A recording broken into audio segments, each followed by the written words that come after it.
যে একদিনের cricket ODI match বাংলাদেশের সবচাইতে প্রিয় ফরম্যাট ছিল, সেই ফরম্যাটে বাংলাদেশের যে দুরবস্থা, এখন বিশ্বকাপ সরাসরি খেলা নিয়েই চিন্তায় পড়ে গেছে বা সম্ভাবনা কোনোটাই নেই বাংলাদেশ যে সরাসরি বিশ্বকাপ খেলতে পারবে।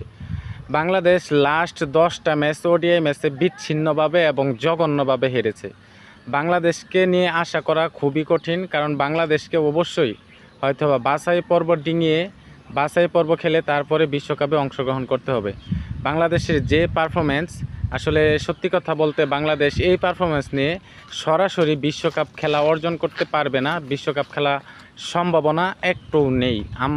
100% শিওর বলতে পারি, এখানে ক্ষীণ হয়ে গেছে বাংলাদেশের সরাসরি বিশ্বকাপ খেলার যে একটা সম্ভাবনা ছিল, সেটা মূলত নেই। আর আজকে আফগানিস্তানের বিপক্ষে বাংলাদেশ দ্বিতীয় ওডিআই ম্যাচ খেলবে।